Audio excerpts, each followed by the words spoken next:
I feel like it's easy to like the Dolphins laying points here. Tank, I don't know if you agree with me. The Chargers are in the bottom third of the league. The Dolphins are in the top third of the league. I feel like the Chargers are going to have a really hard time stopping Miami's offense and what they've been able to do so far this season. Would you feel comfortable laying the points on the road, them being a road favorite in LA?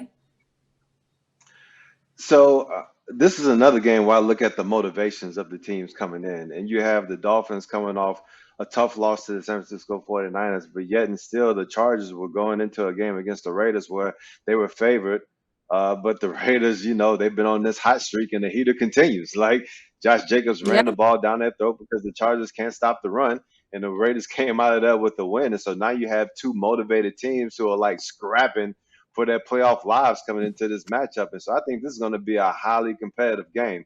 As you stated, I believe the Miami Dolphins can score pretty much on any team as long as they can protect Tua. I mean, it was weird watching Tua last week because there were so many errant throws that we're not accustomed to seeing. Like I had a vision that they were going to try to get the ball out of his hands quickly. We saw in the first play of the game they did that, and it led to a touchdown. And I felt that if they can execute on those types of plays consistently, they had a chance to get the San Francisco 49ers. But there's so many throws where he was a little bit higher or a little bit off, and I'm not sure if he was just not in his zone last week or not feeling it. But I feel like whatever we saw against the 49ers and whatever led to that inaccuracy and just not the execution that we're accustomed to seeing from the Miami Dolphins, we won't see that against the Los Angeles Chargers. So I feel pretty comfortable about Miami being able to execute and score a lot of points against the Chargers. I'm not sure exactly what we're going to see out of the Chargers and more specifically Mike Williams if he plays. I believe that if they can get him back and you add him to Keelan Allen, you have Austin Eckler and all these other pieces, and then this can be a potential shootout that I believe that's the reason why you want to see these two teams play each other because it can be that exciting watching them go back and forth because you're really not scared of these two defenses. Do I know who's going to win this game? Absolutely not, because we've already talked about, it probably too much that the Chargers are going to Charger. And so if you feel it's a game that they should win, they're gonna probably keep it close and lose. And if it's a game that you feel like they probably should lose, they're gonna probably keep it close and maybe actually pull out a win. And so with that Hmm. being said, am I gonna put it on the Dolphins to cover or something like that? Nah, but that over 51 and a half, 52 at this point, yeah, I dig it.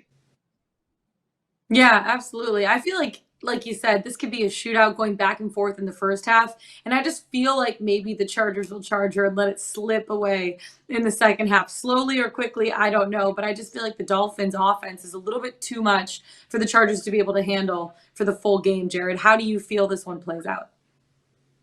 Yeah, I want to echo Tank's sentiments on Tua last week. I mean, I kind of had a feeling once both starting tackles were out that Mike McDaniel was going to go against tendency, really, because the tendency for this Dolphins offense this year has been to throw the ball deep down the field. You've got the two studs, Waddle and Hill, and try to attack deep middle. That's kind of been their MO this year. But once those two tackles went out, I kind of had a feeling it was going to be more the dink and dunk short passing game. And to Mike McDaniel's credit, it was working early in the game. And you saw some quick throws to the edges that were really solving this Niners defense, because the Niners' strength of their defense is really their coverage linebackers. Greenlaw and Werner, two of the best covered linebackers in the league. So stay away from the middle, which is what the Dolphins tended to attack, but to a 15% below expectation on his completion percentage. So that like when you're not accurate throwing the football, you can't throw to the edges outside the hash marks. It's impossible. Like you have to be accurate on those throws,